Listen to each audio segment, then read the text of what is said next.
Hey guys, welcome back to Self-Sufficient Mama. Today I'm going to be sharing with you guys how to make Eastern Redbud jelly. Here it is, nice and beautiful. First you're going to want to find an Eastern Redbud tree that is in bloom. I happen to have one in my yard. It is a young tree, but it still blossoms, and last year I was too late. But this year I was on top of it, and I was able to make some jelly from these beautiful red bud flowers. First, you're going to collect around 4 cups of the flowers.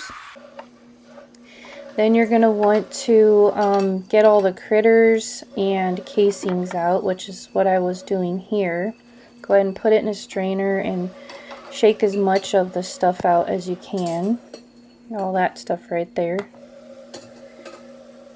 If you haven't already, go ahead and like and subscribe to my channel, and I would really appreciate it if you subscribed. Alright, now after you've cleaned your red bud flowers, you are going to pour in 4 cups of boiling water. Then you're going to put a lid on this after it's room temperature and store in the refrigerator for 24 to 48 hours.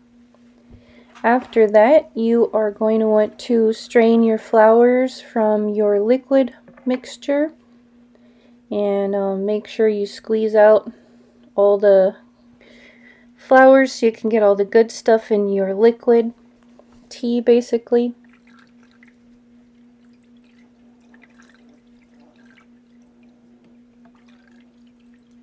It's a really, really pretty tea, by the way.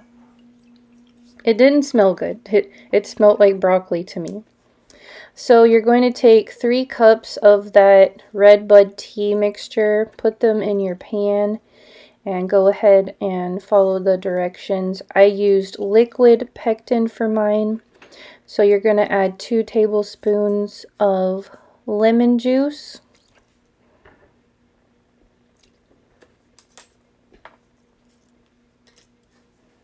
Then I used 1 package of liquid pectin.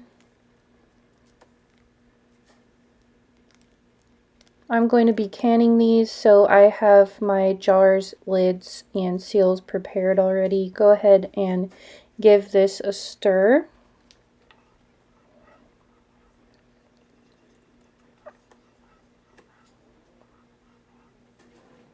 After that's all stirred up, you're going to add 4 cups of sugar,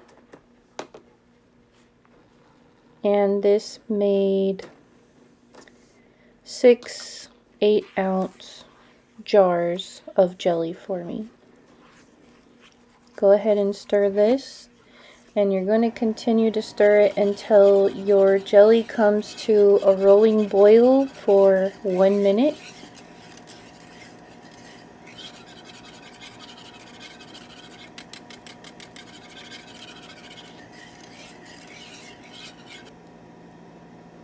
Here, it's starting to boil. Now, some people are really finicky about taking off all the impurities that are floating around on top. I go ahead and add those into my jelly. If you want to, you can remove them. But it only showed up in one of my jars, which I think was the first one I did. All the rest were clear. But it's just sugar, and it tastes fine. So if you want to, you can skim this off your jelly if you want, but I didn't do that, and it's not necessary.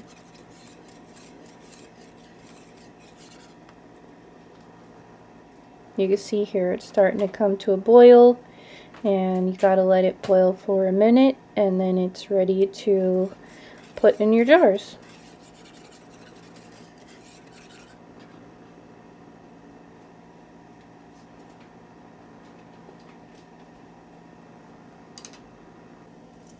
Go ahead and take your jars out of their boiling water.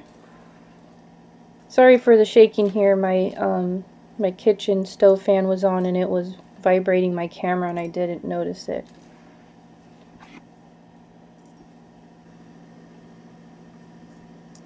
Go ahead and ladle in your jelly and make sure you leave 1/4 inch headspace at top.